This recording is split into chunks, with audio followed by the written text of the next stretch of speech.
Éclaireur Pro-Vérité, bonjour tous mes condisciples de la classe Éclaireur Pro-Vérité. Aujourd'hui, nous allons faire dans du trivial. Et le titre de mon édito a pour titre « L'offre de la Russie aux pays d'Afrique noire, parlons-en ». La Russie a créé avec le Brésil, l'Inde, la Chine et l'Afrique du Sud les BRICS. Dans ce groupe, le seul pays africain qu'il a jugé digne de siéger à la même table que lui est l'Afrique du Sud. Après tout, il y a des Blancs qui sont natifs de ce pays. Cela lui donne une légitimité aux yeux du Manitou Poutine. Oserait-il leur proposer des grains à picorer? Je pense bien que non.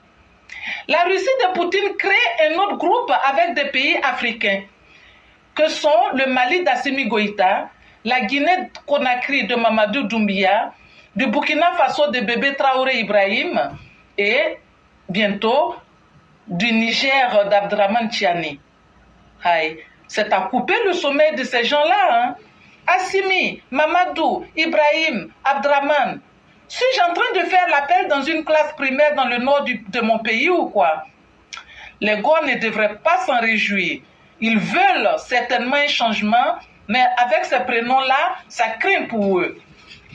Bref, Vladimir a fait un partenariat avec ces Djoula, ces Russes. Et le nouveau monde qui pointe à l'horizon est dirigé par les mêmes qu'on appelle CEDEAO, qu'on appelle Russes, qu'on appelle Moulobé. Mais comment se fait-il que tonton Vla s'entende si bien avec ses envahisseurs? N'est-ce pas là une double peine pour certains?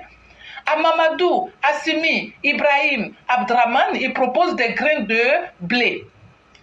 Quand même des milliers de tonnes de blé. Les 4 récipiendaires vont-ils exiger autre chose que des grains? Car si le donateur est sûr de son intention de piller le sous-sol de ces pays-là, les bénéficiaires, eux, peuvent s'avérer exigeants, insatiables, comme des Russes. Mamadou, Assimi, Ibrahim et Abdraman sont une bande de copains qui appartiennent à une tribu envahissante. Du moins, c'est ce qui s'est dit. Une tribu un peu mal aimée, car passer d'allogène à propriétaire terrien est chose très aisée pour eux. Les gens de cette tribu sont parfois tolérés, car il semble qu'ils apportent le développement aux localités qui les accueillent. Et si la Russie de Poutine maintenait au pouvoir contre vents et marées ces gens-là, avec leurs prénoms bizarres, pour fonctionner comme des rois in fine, Poutine, méfie-toi, nous on te regarde seulement. Tu es russe comme nous, tu es russe comme Mamadou, comme Assimi, comme Abdraman, comme je ne sais qui. Rien que pour ça, je trouve matière à sourire, car j'imagine les paquets de gens là devenir subitement gros comme ça. C'est pour ça que les premiers ne voulaient pas commencer avec ces Russes là, ces Russes noirs, ces Moulobé. Merci et à bientôt. Texte coécrit avec Yann Koulou. Merci.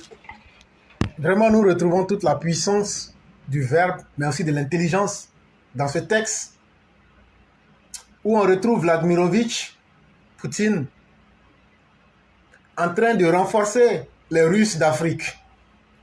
Cher Gore, ce sera l'heure pour vous de pleurer. Et comme on le dit, c'est là que vous allez crier Madou. En réalité, vous avez tout à perdre. Que ce soit avec les Russes ou que ce soit avec les djihadistes, comme dit le texte, vous n'avez pas d'échappatoire. Vous qui souhaitez voir le match retour en version finale en Côte d'Ivoire, il n'adviendra jamais. Mais s'il devrait en arriver, sachez que ce sera avec les Russes noirs que vous connaissez déjà. Et à défaut des Russes noirs, ça sera avec Assimi Koufa, ou bien encore Yad Agali. Et ça, c'est pas fait pour vous arranger. Parce que vous allez porter la burqa, vous allez prendre l'ablution 5 fois par jour, et vous allez crier Allahu Akbar de façon permanente. Quand votre haine vous aveugle au point de ne même plus savoir ce qui est bon pour vous, c'est ce que ça donne. Pour le peu de lucidité qui pourrait vous rester, nous vous invitons à vous ressaisir et à revenir sur terre. C'est encore mieux que d'être dans les nuages.